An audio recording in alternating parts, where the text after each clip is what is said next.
સમાચાર સુરતથી સુરતની દૂધ મંડળી પાસે ઇન્કમ ટેક્સ લેવાની નોટિસને લઈ પશુપાલકો અને ખેડૂતોમાં નારાજગી છે।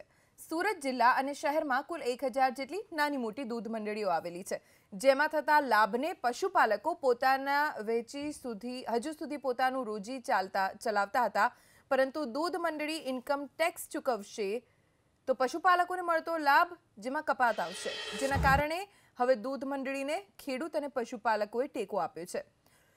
સુરતના કુદિયાણા દૂધ મંડળીની ડિસ્ટ્રિક્ટ બેંકને ટેક્સ ભરવા માટે નોટિસ મળી। બેંક દ્વારા મંડળીના પદાધિકારીઓને નોટિસ અપાતા મંડળીના સભ્યોમાં નારાજગી છે। જો કે આ મંડળીને અન્ય તમામ મંડળીઓને નોટિસની જાણ કરતા તમામ દૂધ મંડળીઓએ ટેક્સ માટે ઇનકાર કર્યો, કારણ કે આ મંડળી કોઈ લાભ કે વ્યવસાય નથી કરતી કે જેનાથી મોટો લાભ થાય અને તેનો ટેક્સ ભરવામાં આવે। આ દૂધ મંડળી દ્વારા જે લાભ થતો હોય છે તે પણ તેમના સભ્યો એટલે કે પશુપાલકોને અપાતો હોય છે, જેનાથી નવા પશુઓ અને પશુ માટે ખોરાક લાવી શકાય તે રીતની જોગવાઈ છે। પશુપાલક અને ખેડૂત સમાજે દૂધ મંડળીને ટેકો આપતા ટેક્સનો વિરોધ નોંધાવ્યો। પશુપાલકો અને દૂધ મંડળીના સભ્યોએ ભેગા મળી નોટિસની હોળી કરી પોતાનો વિરોધ વ્યક્ત કર્યો। ગુજરાતમાં દૂધ ઉત્પાદકો મહેનત કરીને પોતાનો દૂધનો વ્યવસાય કરે છે અને રોજગારી મેળવે છે। દૂધના ગામડાનો મુખ્ય વ્યવસાય છે। લગભગ ગુજરાતમાં 35 લાખથી પણ વધારે બહેનો આની સાથે જોડાયેલી છે। 12,000થી પણ વધારે દૂધ મંડળીઓ છે અને એ દર વર્ષે પોતે જે દૂધ ભરે છે એમાંથી બચત કરે છે। લીટરે અમુક બચત કરે છે દૂધ મંડળીમાં હોય છે અને એ દૂધ મંડળી એફડી તરીકે પોતાની મધ્યસ્થ બેંકમાં રાખે છે।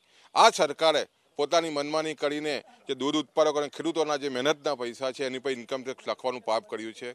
અમરતા ઓલપાડ તાલુકાની કુદિયાણા મંડળી પર એમણે ઇન્કમ ટેક્સ લખવાની વાતો કરી છે। ખેડૂતો એનો વિરોધ કરી રહ્યા છે।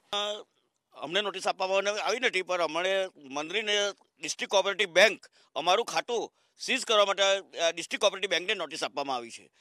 ડિસ્ટ્રિક્ટ કોઓપરેટિવ બેંકે નોટિસ અમને આપવામાં આવી અને આ નોટિસનો અમે સખત વિરોધ કરીએ છીએ, કારણ કે પશુપાલકોને જે દૂધના પૈસા છે અને બચત માટે અમે જે એફડી રોકીએ છીએ ને એફડીના જે વ્યાજ આવે છે તે વ્યાજની આવક પર અમને ઇન્કમ ટેક્સ લગાવવામાં આવે છે। 14માં ઇન્કમ ટેક્સ સુગર ફેક્ટરી ઉપર નાખવામાં આવ્યો તો લગભગ 3,300 કરોડની નોટિસ સુગર ફેક્ટરીને મોકલવામાં આવી હતી।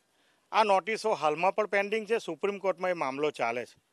હાલમાં પશુપાલકો જે મહેનત કરે છે, કાળી મજૂરી કરે, ખેડૂતો શેરડી પકવતા ખેડૂતો પણ કાળી મજૂરી કરે અને એમાંથી જે બચત થાય અને બચત એના ખેતી માટે આવનારા દિવસોમાં ખેતી માટે, એના છોકરાઓ ભણાવવા માટે અને કદાચ સ્વાસ્થ્ય એમનું બગડે તો એના માટે બચત કરીને ડિપોઝિટ બેંકમાં મૂકે છે।